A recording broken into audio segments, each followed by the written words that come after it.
Salut tout le monde, on continue Demain les chats de Bernard Werber.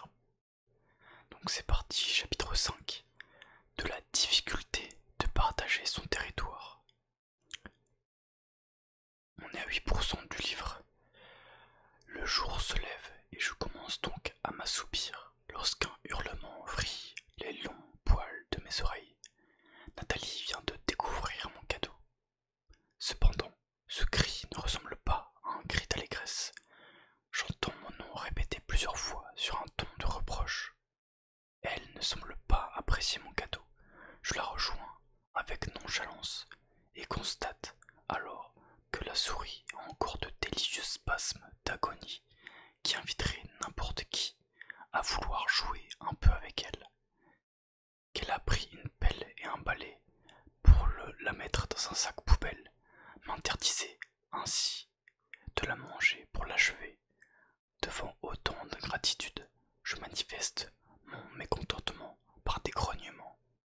Ma servante ne se laisse pas décontenancer et verse nerveusement des croquettes dans ma gamelle.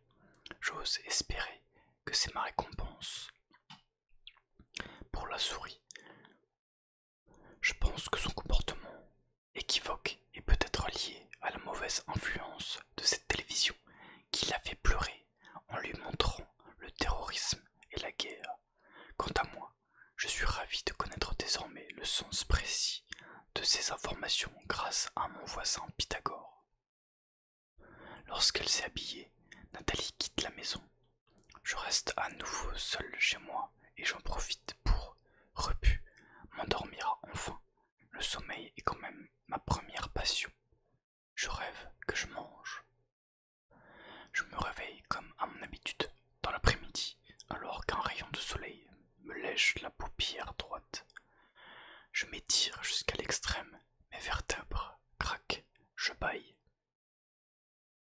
Il faut que je travaille mes extensions pour être sûr de ne plus jamais, au grand jamais, reproduire le saut catastrophique d'hier.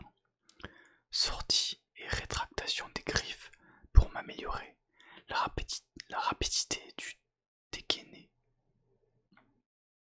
Je me lèche, j'adore me lécher.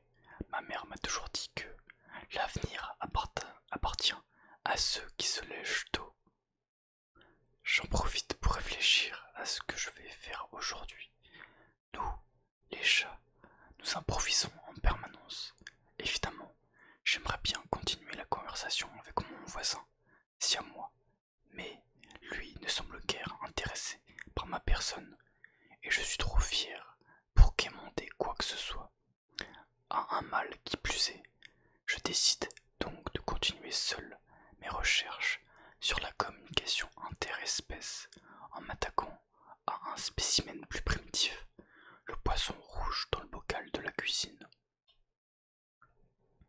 Je le rejoins, le scrute à travers le verre qui nous sépare.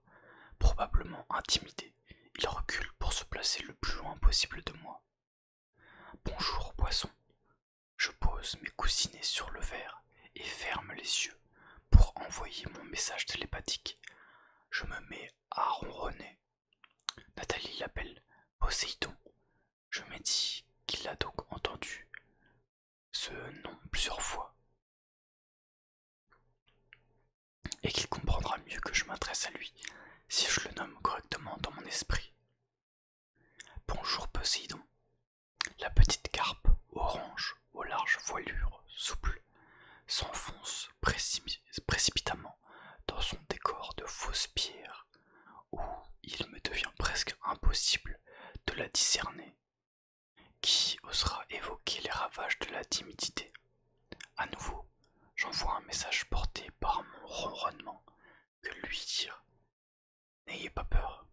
Cela sous-entendrait qu'il y a effectivement un danger. Il faut trouver autre chose. Ça y est, je sais ce qu'il faut émettre. Je suis prête à dialoguer d'égal à égal avec vous, même si vous n'êtes qu'un poisson. Voilà le message adéquat, mais il n'entraîne pas la bonne réaction. Cette fois-ci, Poséidon s'est enfoncé tellement profondément dans le décor qu'on ne voit plus rien de sa personne. Comme comme c'est frustrant de constater que mes efforts sont aussi mal récompensés. Ne voulant pas renoncer, mais consciente de la difficulté de mon projet, je pose mes pattes sur le bord de l'aquarium et pèse de tout mon poids jusqu'à le faire légèrement pencher, ce qui permet d'évacuer un peu de cette eau qui nous sépare. Dans mon esprit, le dialogue fonctionnera forcément mieux si le contact est direct. Seulement, j'avais mal évalué le poids du bocal qui, tout à coup, se met à basculer. J'ai à peine le temps de bondir sur le côté pour éviter d'être mouillé. Emporté par le liquide, Poséidon finit par sortir de sa cachette et du bocal. Le voilà enfin posé sur la nappe. Il remue dans tous les sens. On dirait qu'il danse. Là, je me dis que j'ai probablement fait un grand pas et que je viens de découvrir le mode d'expression des poissons. Il accomplit en effet, non sans grâce, une succession de petits sauts tout en ouvrant et fermant la bouche, mais sans émettre aucun son. Ses ouïes battent vite, dévoilant des zones rouges luisantes. Enfin, nous allons pouvoir parler. Poséidon, je sens ces ondes, mais je n'arrive pas à les interpréter. En frétillant, il parvient jusqu'au bord de la table. Comme je ne comprends rien à ce qu'il veut me signifier, je pose directement ma patte sur lui, ce qui l'empêche de tressauter et augmente la cadence de ses mouvements de bouche. Je me mets en mode réception maximale. Vous avez faim, c'est ça? Satisfaite de ma découverte, je renverse le pot rempli de verres séchés que Nathalie lui sert comme nourriture. Il ne les mange même pas. J'attends, je teste, je le touche avec mes coussinets, puis avec la pointe d'une griffe déployée, je ronronne. Calmez-vous. Au bout d'un moment, il cesse de se démener. J'espère qu'il a écouté mon injonction. Mais non, ses ouïes s'ouvrent et se ferment de plus en plus vite. Il n'a pas l'air en forme du tout. Une fois de plus, la communication est un échec. Je garde cependant l'espoir de trouver une autre espèce vivante apte à entretenir un dialogue satisfaisant avec moi. Pour l'instant, il faut reconnaître que la plus réceptive reste ma servante humaine, qui réagit positivement à mes ronronnements en basse fréquence. Justement, la porte d'entrée s'ouvre. La voici qui revient. Cette fois, elle tient une sorte de sacoche grillagée, toutes sortes des sons aigus. Je me demande bien quel cadeau elle va m'offrir. Elle l'ouvre rapidement pour en sortir un chat. Je lui ai insufflé tellement de bien-être hier soir en ronronnant pour la relaxer et l'aider à s'endormir qu'elle croit que ce sont les chats en général qui l'aident à se détendre. Sur le tapis, je découvre un angora pure race, moche. Nathalie me fait un sourire et semble ravie d'exhiber cette boule de poils en répétant un mot qui doit être son nom, Félix. Encore un cadeau raté. L'individu semble un peu stupide quand il me voit, au lieu d'avancer tête baissée pour montrer qu'il est conscient d'être sur mon territoire. Il me fixe de ses yeux jaunes.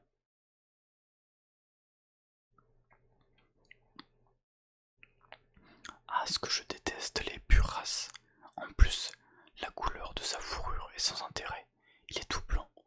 Moi, par exemple, je suis blanche avec plusieurs très jolies taches noires dispersées un peu partout sur mon corps. Lui, il est terne, son poil est long, épais, gras.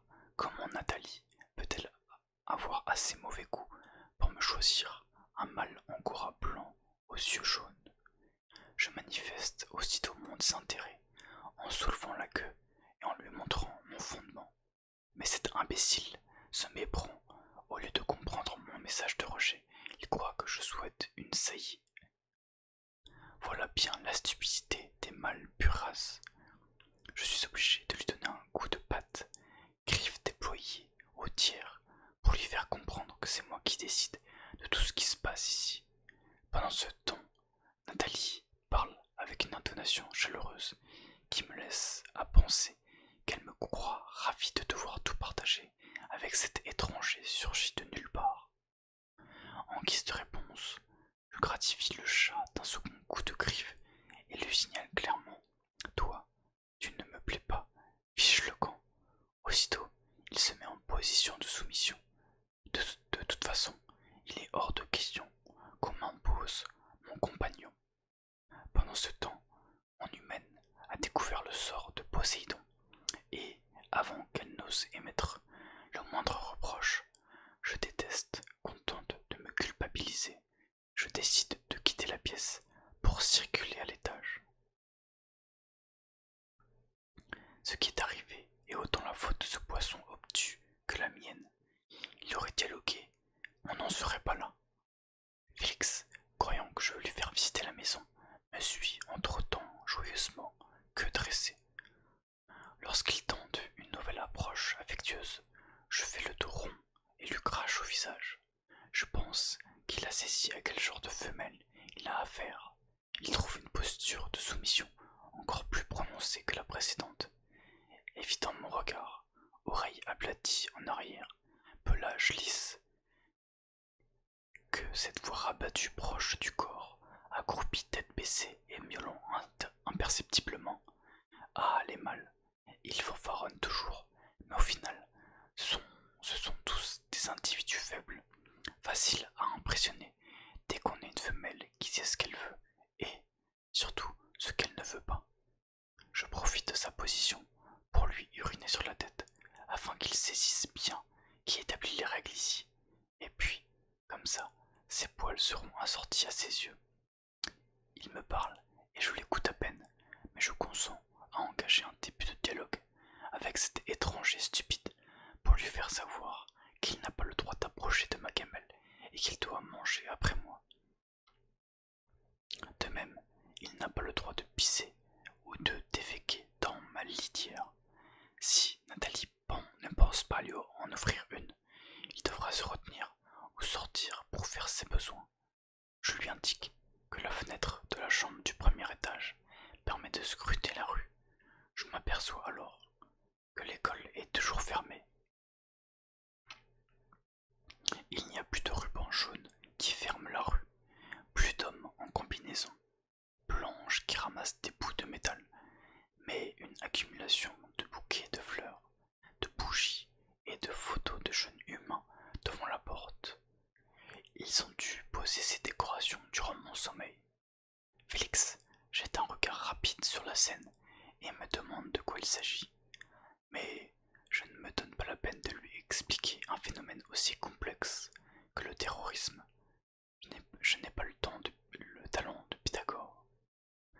Je change de sujet et lui signale qu'il y a au deuxième étage un balcon qui permet d'accéder au toit de maisons voisines, mais qu'il faut faire attention car la gouttière est mal fixée. Nous arrivons ensuite devant la chambre de Nathalie, et je lui fais comprendre, grâce à un nouveau coup de griffe appuyé qui lui laboure la peau du menton, qu'il ne doit jamais non plus entrer dans cette pièce, ni espérer dormir avec ma servante. Pour que tout soit vraiment clair, je dépose dans toutes les zones où je lui interdis de pénétrer quelques gouttes d'urine odorante. À lui de conclure, si tant est qu'un angora puisse avoir le moindre sens de la déduction, qu'il ne peut circuler que dans les zones que je n'ai pas marquées. Nous redescendons et je montre à Félix où se trouve ma place sur le fauteuil avec le coussin de velours rouge qui porte mon odeur. Je lui montre mon panier qui a aussi mon odeur, posé sur un support au-dessus du radiateur. Il ne doit évidemment jamais approcher aucun de ces endroits. Finalement, il va se pelotonner dans un coin du couloir dont il ne bouge plus. Le soir, je détecte une activité près de la porte d'entrée de la maison. Je cours aussitôt surveiller ce qui se passe. Je m'aperçois alors qu'un mâle est venu rendre visite à ma servante. Elle répète ce qui est probablement son nom, Thomas. Il est plus grand qu'elle, sueur musquée. Il a de grandes mains, de grands pieds et un bouquet de fleurs. Déjà, de loin, il me déplaît. Cependant, au lieu d'avoir le même frisson de répulsion que moi, face à cet individu, Nathalie approche ses lèvres des siennes, et leurs bouches finissent par se plaquer l'une contre l'autre. Je ne comprendrai jamais les coutumes des humains. Ensuite, il lui masse les seins et les fesses. Au lieu de le repousser, elle glousse de satisfaction, comme si elle l'encourageait à continuer. Enfin, ils se calment et vont s'installer dans le salon. Plus tard, ils mangent sur un plateau en regardant le monolithe mural de la télévision. Ils ont les yeux fixes, la respiration rapide. Nathalie et Thomas semblent émus par des images qui montrent des humains décapités et d'autres humains autour qui crient et répètent ensemble les mêmes phrases en montrant le poing. Maintenant que j'arrive de mieux en mieux à décrypter ces images, je constate que la foule hurle toujours, avec les mêmes intonations, qu'il s'agisse de la guerre ou du football. Probablement pour encourager leurs meilleurs participants. Nathalie tremble, puis finit par pleurer. Avant que j'aie le temps de venir la lécher, son mâle colle à nouveau sa bouche contre la sienne. Avant de lui prendre la main et de l'emmener vers la chambre, dont il ferme la porte derrière eux. Au bruit et aux odeurs produits, je comprends qu'il se livre à un acte reproductif. Cela doit être un réflexe d'espèce. Quand des humains meurent en quantité, ils essayent de compenser la perte d'individus en fabriquant des nouveaux. Je regrette un instant ma dureté avec Félix et le convoque dans la cave, dans la pénombre de ce lieu, qui sont la grotte de souris et la poussière. Je lui révèle que j'ai un grand projet de vie qui consiste à établir une communication interespèce et que, dans le cadre de ce projet, je souhaite parvenir un jour à donner des ordres directs aux humains en miaulant des phrases afin qu'il n'y ait plus jamais de confusion. Son regard jaune est vide. Il ne voit pas l'intérêt de comprendre les humains, ni de leur parler, me dit-il. Quel être limité. Le pire, c'est qu'il a l'air d'être heureux comme ça, sans ambition, sans curiosité, dans son petit univers minable de chat angora blanc, sans la moindre perspective sur le monde qui l'entoure. Pythagore avait raison, beaucoup d'entre nous se contentent du petit monde étriqué de la maison. Ils habitent, leur ignorance les rassure, la curiosité des autres les inquiète. Ils veulent des journées qui se ressemblent, que demain soit un autre hier et que tout ce qui s'est passé se reproduise. Je renonce donc à éduquer Félix et à lui faire partager mes projets. Comme je me sens un peu nerveuse, je lui propose qu'il se rende utile et s'adonne à l'acte d'amour avec mon corps. Il ne se fait pas prier. Je le sens entrer en moi, je sens les spicules pointues de son pénis se rigidifier à l'intérieur de mon vagin, ce qui est assez douloureux, mais je serre les mâchoires. Félix s'agite, tremble, il s'avère un partenaire sexuel médiocre. Aucune fougue, aucune imagination.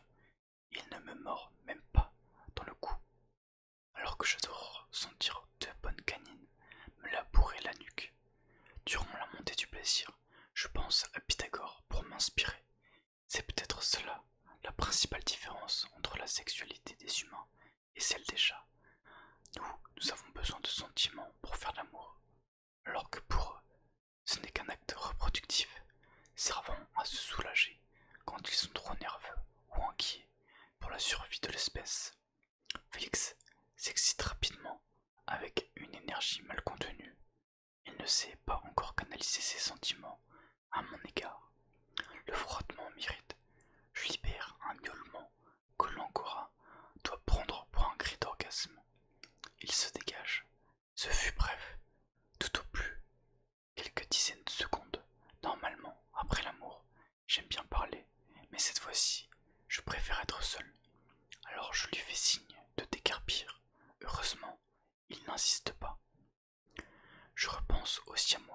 Il me plaît vraiment et la question me hante toute la soirée. Comment peut-il savoir autant de choses que j'ignore?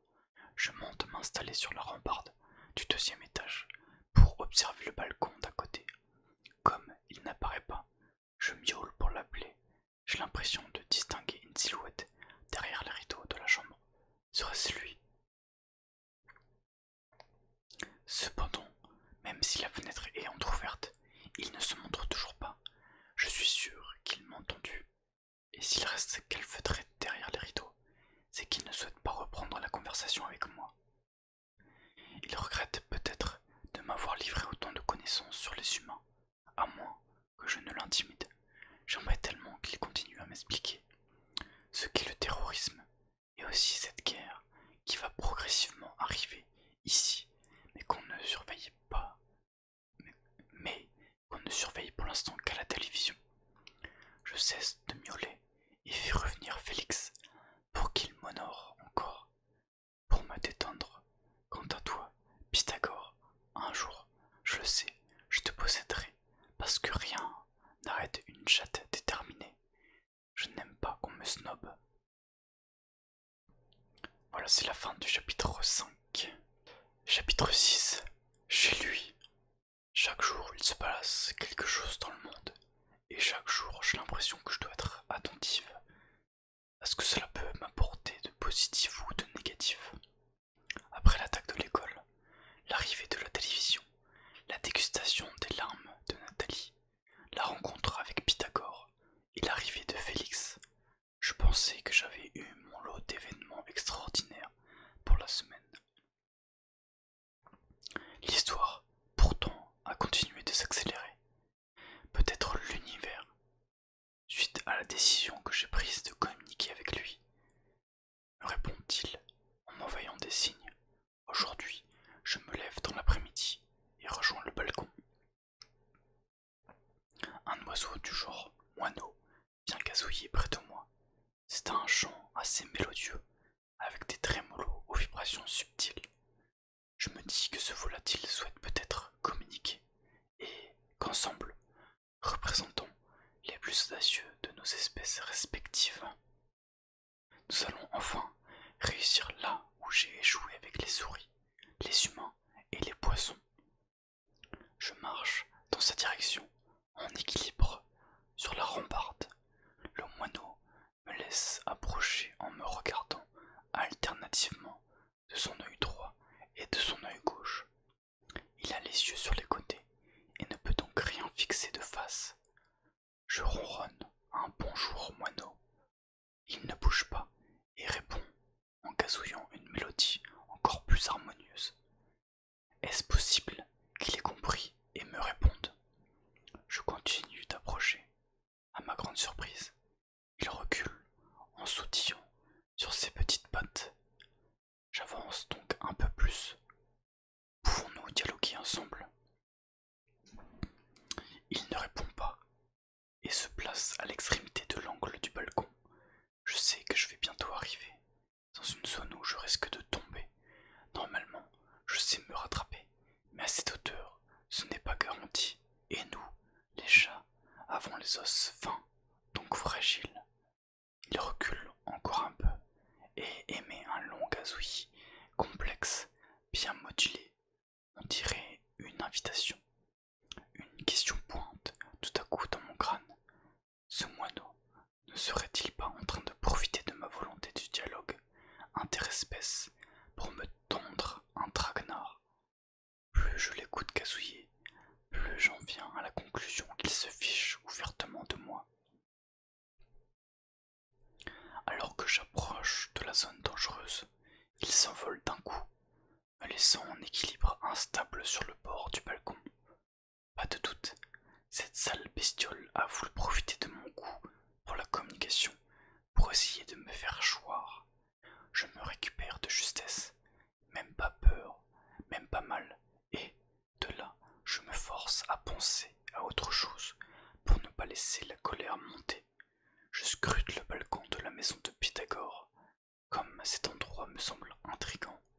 Soudain, en contrebas, la porte d'entrée s'ouvre et une femelle humaine à poil blanc en sort, effectue quelques pas dans la rue et vient sonner chez moi.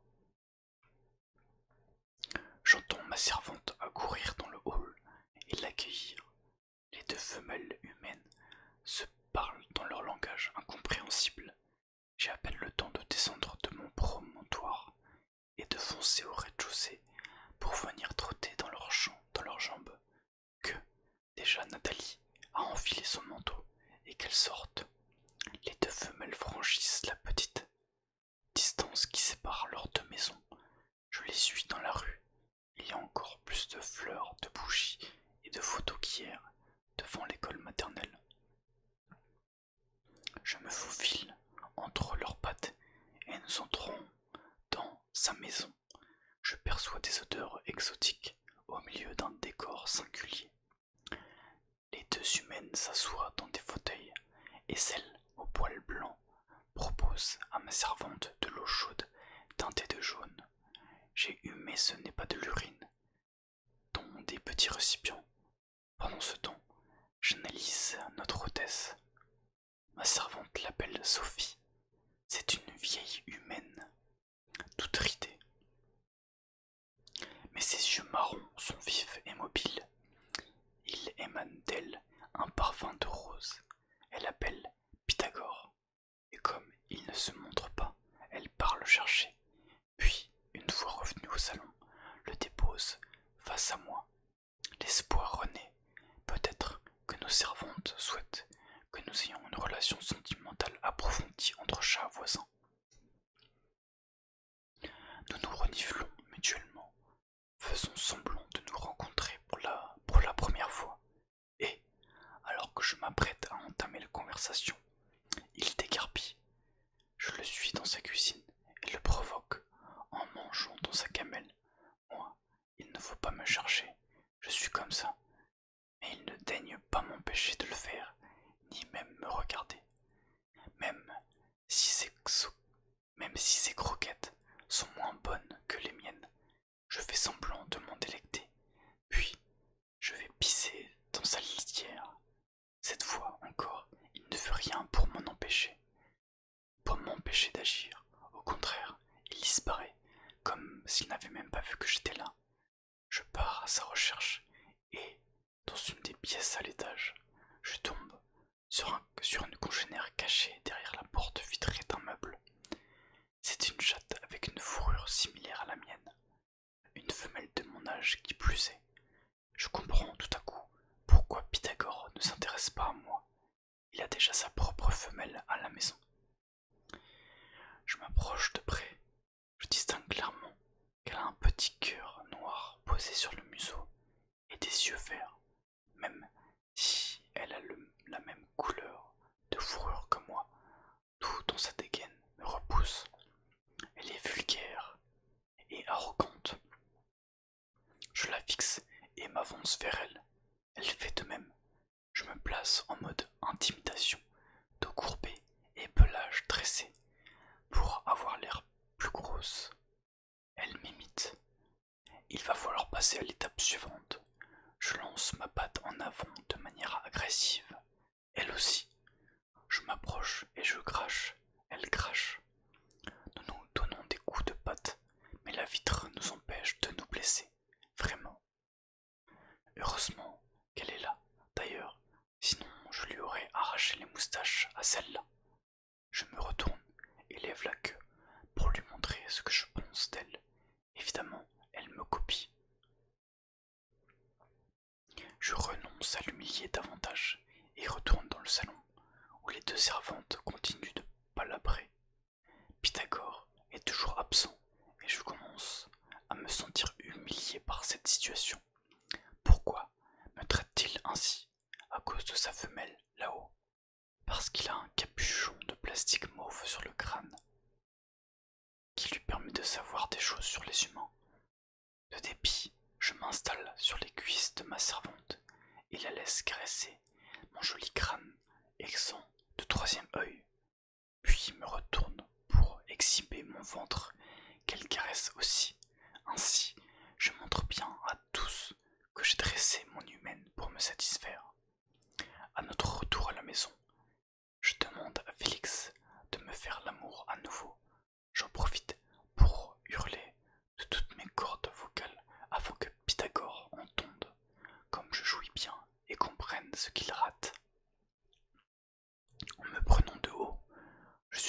que sa femelle ne fait pas aussi bien l'amour que moi. Je hurle peut-être un peu trop fort, car le lendemain, Félix est emporté dans la sacoche grillagée et, lorsqu'il revient, quelques heures plus tard, il a un bandage autour du bassin. Dans un bocal flotte ce que je prends au début pour 2 noyaux de cerises. Bon, je dois reconnaître que c'est un peu injuste pour Félix, mais je préfère que ce soit lui qui soit puni. Et puis, je n'ai aucun sentiment pour Félix, seul Pythagore me fascine. Il m'obnubile. Même, comment fait-il pour avoir une connaissance aussi précise des mœurs humaines? Un frisson désagréable me parcourt. Se pourrait-il que je sois pour lui ce que Félix est pour moi, une ignare, un stade de conscience au-dessous? Cette idée me rend encore plus jalouse de l'autre femelle là-haut. Celle-là, la prochaine fois que je la vois, je ne la raterai pas. Et voilà pour le chapitre 6. Chapitre 7. Vue de haut. Les testicules de Félix flottant dans le bocal semblent l'hypnotiser. D'où vient cette fascination des mâles pour ces 2 petites boules beiges? Il les observe comme si c'étaient des poissons, à cette différence près qu'elles ne nagent pas, mais tournoient lentement sur elles-mêmes sous l'effet de la chaleur du radiateur proche. Depuis son opération, Félix n'arrête pas de manger. Il grossit, son regard est vide, et j'ai l'impression qu'il a atteint un degré supplémentaire de désintérêt pour le monde qui l'entoure. Moi, au contraire, je suis de plus en plus intrigué par les événements récents, et je guette, depuis l'extrémité de la rambarde, ce qui se passe dans la maison voisine et dans le bâtiment avec drapeau d'en face. Je ne discerne rien de spécial, si ce n'est une toile d'araignée dans un coin de la balustrade qui me donne envie de tenter une nouvelle fois d'établir un dialogue interespèces. Je m'approche de l'individu, arachnide, de couleur brune et de taille moyenne, équipé de 8 pattes et de 8 yeux. Je tente une approche douce, je me concentre, puis ronronne. Bonjour araignée. Comme l'individu se replie dans un coin, je sors les griffes et déchire la toile où se débattait un moucheron qui ne me dit même pas merci. Je crois que tous les actes que nous effectuons entraînent forcément la satisfaction des uns et la contrariété des autres. Vivre et agir, c'est forcément déranger les ordres établis. L'araignée a des spasmes de colère qui la font danser sur le dernier débris flottant au vent de sa toile.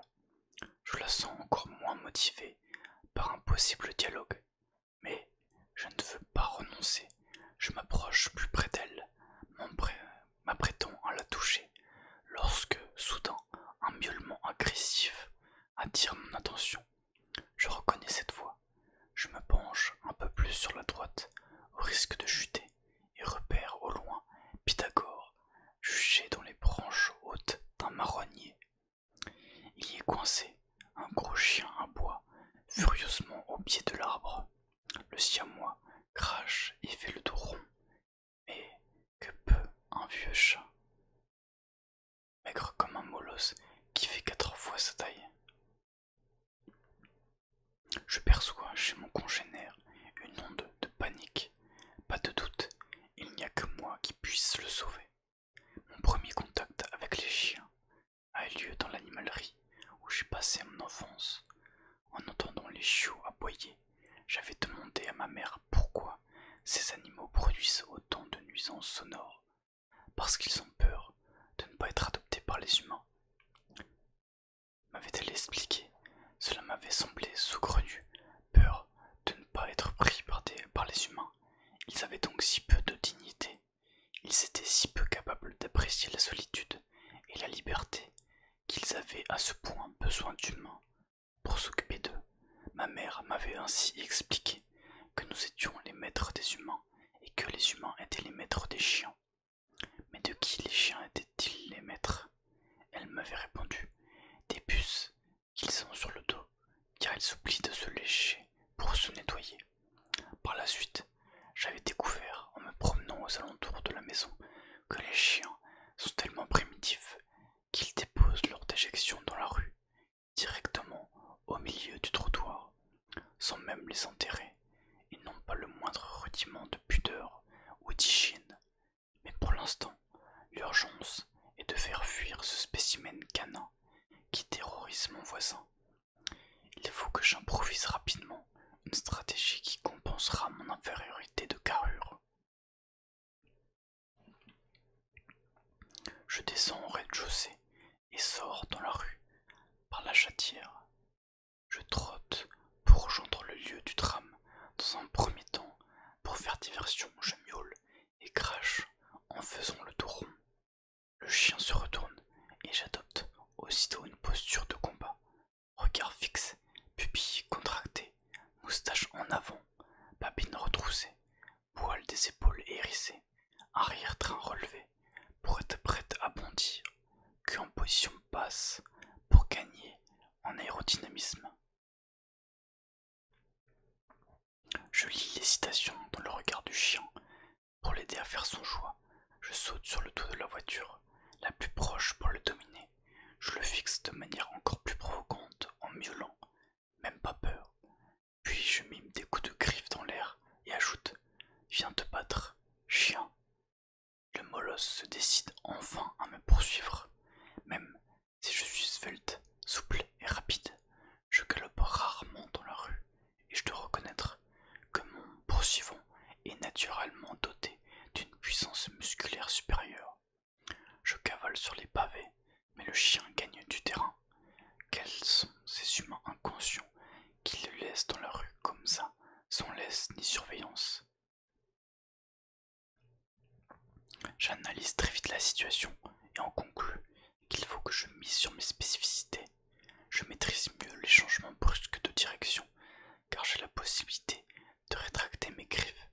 Contrairement au chien, j'ai forcément plus d'adhérence dans les virages. Je bifurque donc vers une rue recouverte d'asphalte et je zigzague entre les roues des voitures à l'arrêt. Le chien est toujours derrière moi, à aboyer, me signalant ainsi sa position sans que j'aie besoin de me retourner. Je m'applique dans le dessin de ma trajectoire. Parfois je sors un peu plus d'entre les roues pour faire quelques pas dans la zone où les voitures roulent vite. Mon poursuivant ne sait plus où galoper pour m'attraper, sans se faire lui-même accrocher. Plusieurs fois, des véhicules le frôlent de près, et il finit par être bousculé par un scooter. Il s'arrête, grogne, puis renonce. Je me retourne et lui miaule de loin. « Hé, le chien, tu es déjà fatigué ?» Et puis je rentre, tranquillement, entre-temps tout en essayant de voir si d'autres chats m'ont admiré pendant cette course.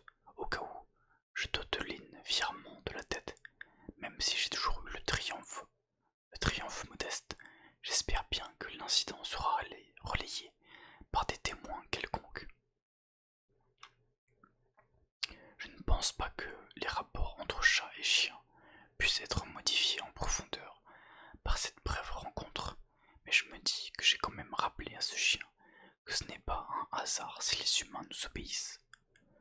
À mon retour, Pythagore a disparu, sans le moindre signe de reconnaissance à mon égard.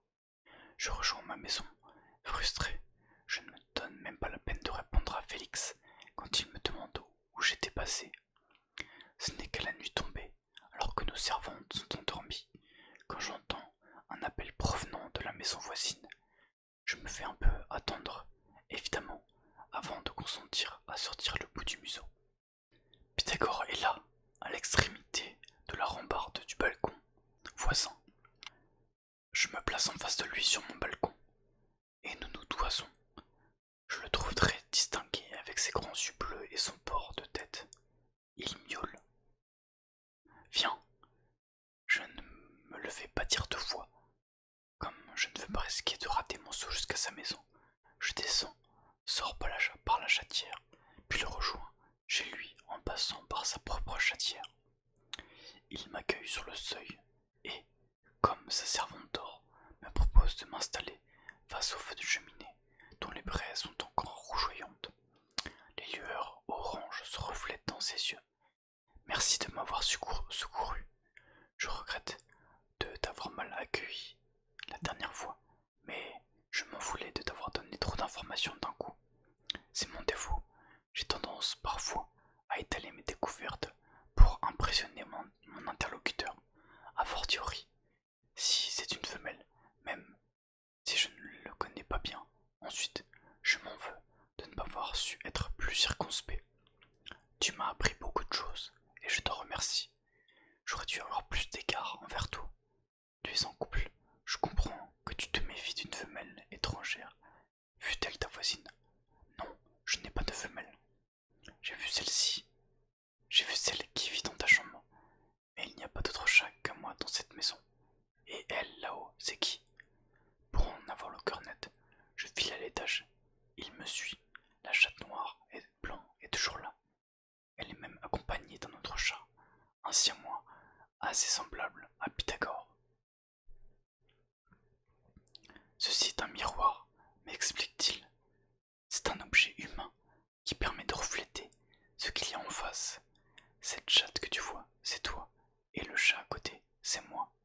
Je m'approche, c'est la première fois que je me vois, car chez moi, il n'y a pas de miroir. Je m'examine dans les moindres détails. L'autre moi, en face, reproduit exactement les mêmes gestes que les miens. Alors, ce serait cela, moi. Je trouve cette chatte, soudain, moins vulgaire. Je l'avais peut-être jugée un peu vite. Elle a beaucoup de distinctions, elle est même charmante. Je la scrute en détail. Je suis encore plus ravissante que je ne le pensais. Je suis fasciné par ma propre image. Dire que si je n'étais pas venu ici, j'aurais pu vivre une existence entière sans savoir à quoi je ressemble, ni comment les autres me voient vraiment.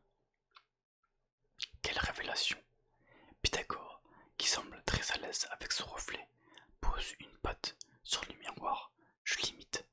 Pour quelqu'un qui a l'ambition de communiquer avec tous les êtres qui l'entourent, tu devrais commencer par te connaître toi-même. Comment sais-tu ce qu'est un miroir? Mon troisième œil me l'a dit. Et comment se fait-il que tu sois doté de ce troisième œil?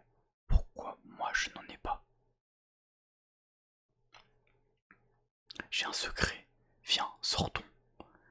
Nous trottons côte à côte dans les rues avoisinantes. Elles sont encore un peu fréquentées à cette heure de la nuit.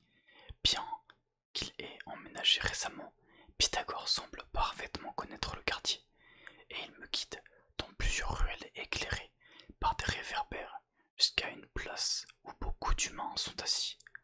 Au centre, une immense bâtisse blanche dont les murs sont plus hauts que les arbres, surmontés par ce qui ressemble à des poires.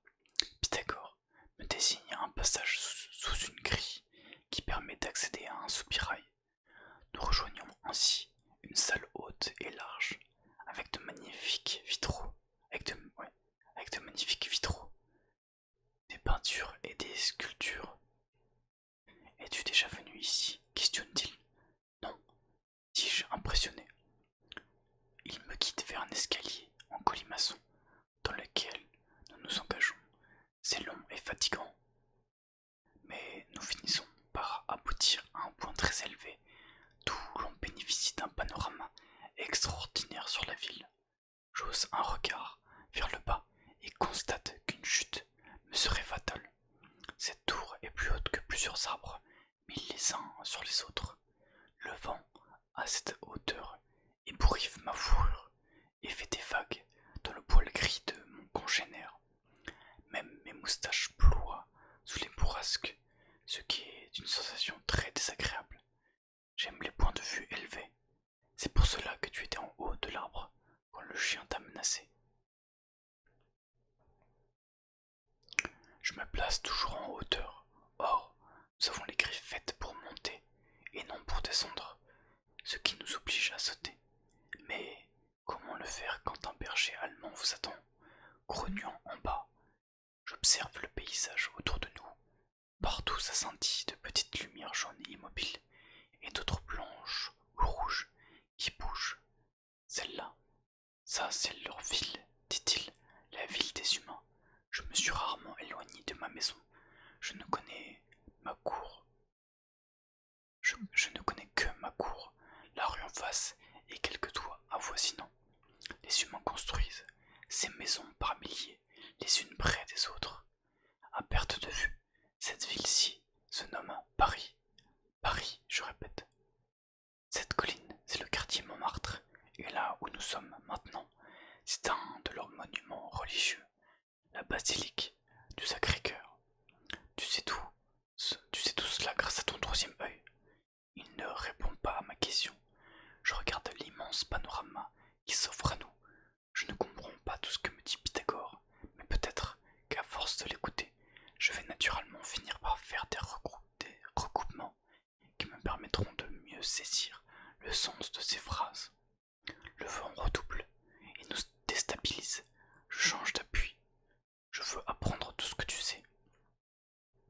Les humains ont d'autres villes, comme celle-ci, dispersées sur un grand territoire de plaines, de champs et de forêts qui forment un pays qu'il s'appelle la France, lui-même situé sur une sorte d'énorme ballon, une planète qui se nomme la Terre. Ce que je veux savoir, c'est pourquoi j'existe, pourquoi je suis comme ça, et ce que je dois faire sur la Terre. Je viens de te parler de géographie, mais peut-être t'intéresses-tu davantage à l'histoire. Il inspire profondément, se lèche la patte droite, la passe derrière son oreille, puis relève la tête. Eh bien, cela sera ma leçon d'histoire numéro 1. Tout a commencé il y a 4,5 milliards d'années, lorsque la Terre est née. Je n'ose demander ce qu'est un milliard, mais je pense que cela doit être un nombre plus grand que tout ce que je connais. Alors que nous regardons le ciel, parsemé de lueurs, une étoile filante passe, fendant le ciel de gauche à droite. Au début, il n'y avait que de l'eau. Je n'aurais pas aimé vivre à cette époque. Je déteste l'eau. Pourtant, c'est de l'eau que tout est venu. La vie est apparue sous forme de petites algues qui se sont transformées en poissons. Un jour, l'un d'entre eux en est sorti pour ramper sur le sol ferme.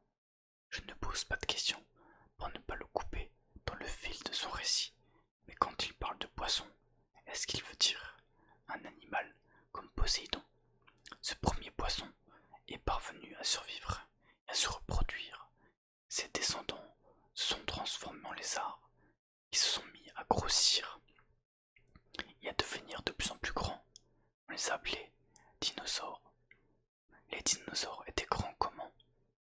Certains étaient aussi hauts que cette tour où nous nous trouvons actuellement, et ils étaient féroces. Leurs dents et leurs griffes étaient énormes. Tous les autres animaux avaient peur d'eux. Ils sont devenus de plus en plus intelligents et sociaux. Pythagore fait une pause, inspire, se lèche les babines, et puis il y a eu ce rocher venu du ciel qui a changé l'atmosphère et la température. Les dinosaures sont tous morts. N'ont survécu que les petits lézards et les mammifères. C'est quoi des mammifères? Ce sont les premiers animaux avec du sang chaud, des poils et des pieds capables de fournir du lait. Nous en sommes. Il y a 7 millions d'années sont apparus les premiers ancêtres des hommes et les premiers ancêtres des chats. Il y a 3 millions d'années, les ancêtres des hommes se sont divisés en petits et grands. Les ancêtres des chats se sont eux aussi divisés en petits et grands. Tu veux dire qu'avant il y avait des grands chats? Oui, ils existent toujours d'ailleurs. Les humains les nomment des lions, mais ils ne sont plus très nombreux. Ils sont grands comment? Au moins 10 fois plus grands que toi, Basté. J'essaye d'imaginer un chat d'une taille aussi phénoménale.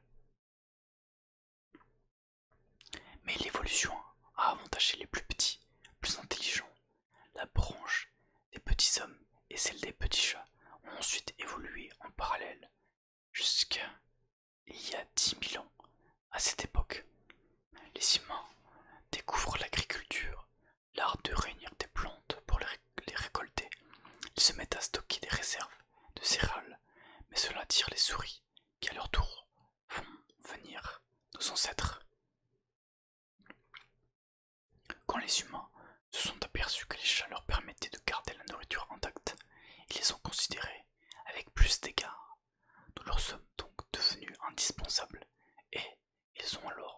accepté de nous obéir, n'est-ce pas?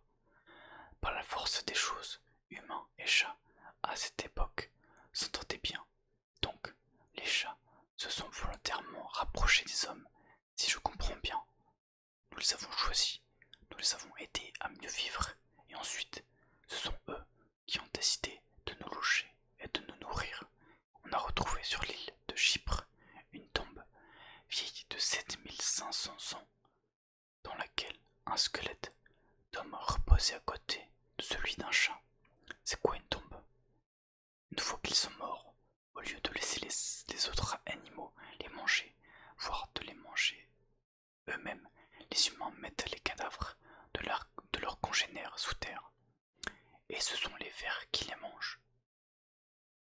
C'est ainsi qu'ils se traitent entre eux, et la présence de ce chat dans cette tombe signifie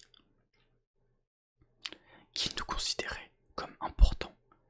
J'en sais assez pour aujourd'hui, Basté. La prochaine fois, je te raconterai la suite de l'histoire commune des chats et des humains. Quand? Si tu veux, Basté, nous pourrons nous retrouver de temps en temps, et je t'apprendrai ce que je sais du monde des humains.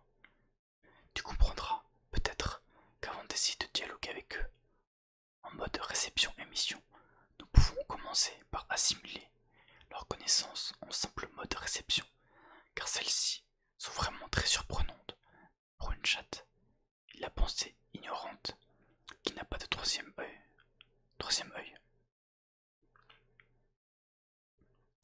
Et alors que la lune commence à se dévoiler lentement derrière les nuages, il propose que nous miaulons ensemble à gorge déployée. Cela me plaît, dans cette vibration sonore qui sort de ma bouche et résonne dans tous mes os. Je sens une émotion intense et inconnue, comme si l'union de nos deux voix m'apportait la plénitude. Le vent souffle dans ma fourrure et dans mes moustaches, mon poil ondule par vagues. Je me sens bien et nous restons longtemps à miauler jusqu'à ce que, épuisé, je me contente de ronronner de plaisir en observant Paris, dont, doucement, s'éteignent les petites lueurs. Évidemment, j'aimerais que Pythagore m'explique quel est le secret de ce troisième œil qui lui permet d'avoir autant d'informations précises. Mais je sais qu'il ne sert à rien d'insister. Je me remémore tout ce qu'il m'a enseigné aujourd'hui. Grâce à lui, je suis une chatte qui comprend mieux ce qui se passe autour d'elle, une chatte qui connaît l'histoire de ses ancêtres. Je m'aperçois que plus j'apprends, plus je peux intégrer facilement des informations nouvelles, et j'aime ça.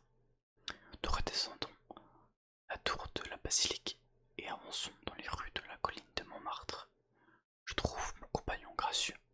Et la guerre, que se font les hommes? Où en est-elle? Selon tes sources, je demande, pour rompre le silence qui s'est installé. C'est de pire en pire. Ce qui t'arrive à l'école maternelle n'est pas un phénomène isolé, loin de là. Chaque jour, le terrorisme se manifeste sous d'autres formes. Il est important pour toi et moi de nous tenir tout le temps au courant de l'évolution de cette fièvre d'autodestruction de nos voisins humains. Je me lèche distraitement une épaule. Ce ne sont que des hommes qui se tuent entre eux. Cela ne nous concerne pas. Ils secouent la tête. Détrompe-toi. Nos destins sont toujours liés. Nous dépendrons d'eux. Et il y a réellement un risque que les humains disparaissent, comme jadis les dinosaures. Je me sens parfaitement prête à vivre sans eux. Cela va nous obliger à accomplir des actes que nous n'avons jamais accomplis jusque-là. Eh bien, nous évoluerons. Il me touche avec sa patte pour me forcer à m'arrêter et me fixe. Ce n'est pas si simple, Basté. La guerre qui se répand progressivement est préoccupante, même pour les chats. Je remarque que Pythagore a prononcé plusieurs fois mon nom. Peut-être que désormais, je suis importante pour lui. Je suis persuadé qu'il commence à comprendre que moi aussi je suis spécial. Je marche fièrement à côté de lui, la queue dressée, loin de m'inquiéter. Toute cette connaissance nouvelle, d'une certaine manière, me rassure. Maintenant je sais beaucoup mieux qui je suis, de quoi j'ai l'air, où je vis et ce qui se passe